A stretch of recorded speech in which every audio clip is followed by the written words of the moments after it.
a video on this bit of mutton that I bought. So I've never eaten mutton. I probably have done. Without knowing, probably in a curry house, and the curries were made from mutton. I have eaten goat. I've eaten curried goat, but I haven't knowingly eaten mutton. I've always been put off with it because someone said that it was quite greasy. But I always kind of thought, well, I really should try things. So I was in the local supermarket. It's very good, and they've got a meat counter at the back, and they were selling lamb. So they had different cuts of lamb that I wasn't kind of quite used to, and then they also had sheep as well, which is mutton. So I bought some mutton. It was, what do they call it? Sheep pousse. I think it was some part of the neck.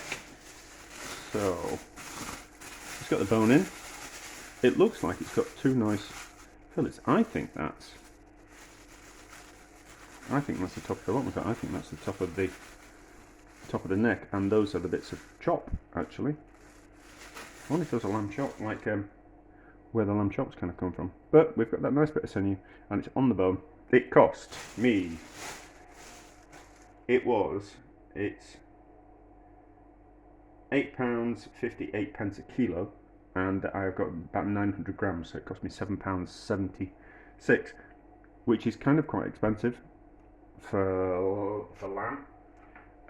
Well, expensive for meat, but I suppose not really that expensive for lamb. So, how am I going to do this? I just kind of thought I'm just going to slowly braise it in the oven. I don't think I'm going to put some stock in it. Yes, I will put a little bit of stock, but I'm basically just going to season it. I'm not going to fry it off. I'm just going to put a little bit of salt on, a little bit of pepper, and then for some reason, I'm going to cover it in these sliced onions. So sliced onions on the bottom, and then sliced onions on top.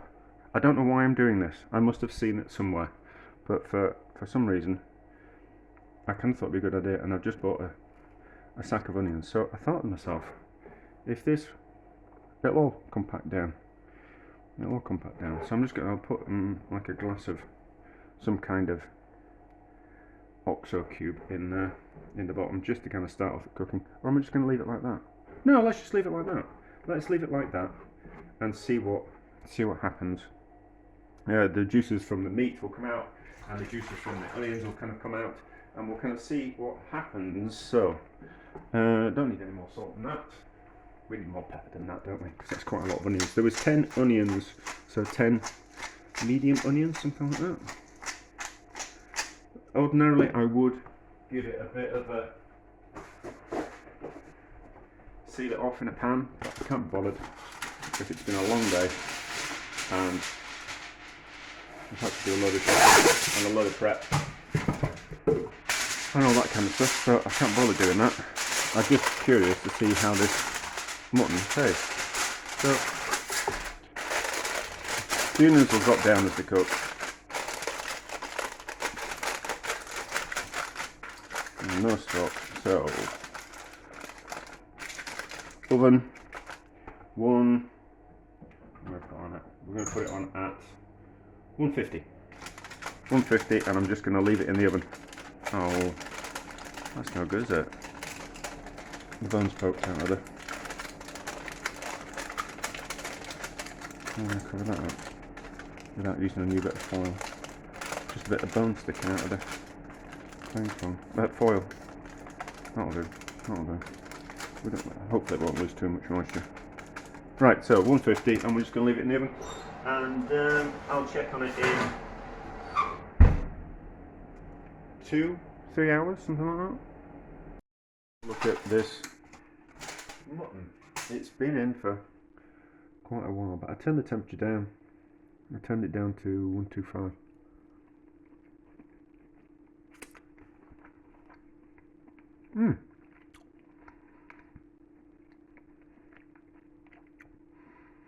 Got a slightly stronger taste of lamb, but not. I was told it was greasy, but it's not greasy.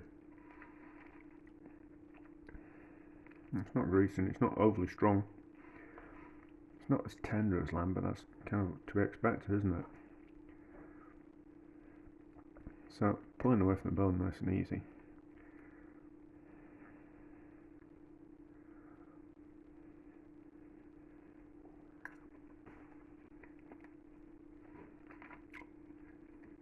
It's just slightly stronger tasting. It's not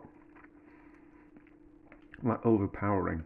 It's not like the difference between pork and wild boar type of thing. But I don't know if the onions have sweetened it. But you don't get that much meat for your money. That's a bit tough, isn't it? That feels a bit tougher. You don't get that much meat for your money. But that is lamb through and through, to be honest. But I think what we'll do, I'll add some tomatoes to that, and we'll make like a lamb ragu, I think. And then we'll make something out of that at the weekend. How do the onions taste at the bottom?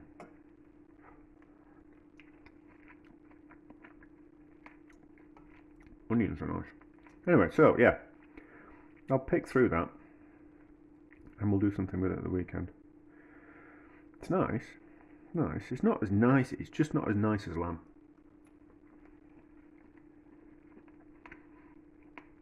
But I think, if I'm honest, I think lamb shoulder is my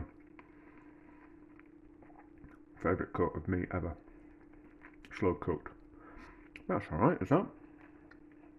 That's alright. If it was on a little bit of a tight budget, I'd buy lamb shoulder of mutton.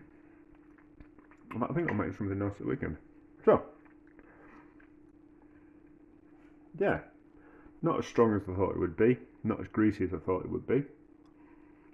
So, but maybe the quality of mutton has improved over the years. Maybe mutton isn't that terrible old bit of sheep that it used to be. Maybe. Or maybe it's not as... Maybe when people said it was greasy, maybe they just... It wasn't cared for as well in the butchery process as lamb would be, because they couldn't get as much money for it, so they didn't bother to make it look better when they butchered it. They just cut it up into joints and sold it. And along the idea of, if you were to spend half an hour longer on a sheep carcass, making the cuts look pretty and trimming off excess fat, it was pointless because you couldn't get any more money for it. So it's pointless spending that half an hour to cut fat off it, which is weight that you're going to sell it for. So you might as well leave the fat on and get a higher price for the meat, because you'd be selling fat as well, and you'd save yourself the time. Maybe that was it. But anyway, it's all right. I would not be opposed to buying or using mutton in the future. A success.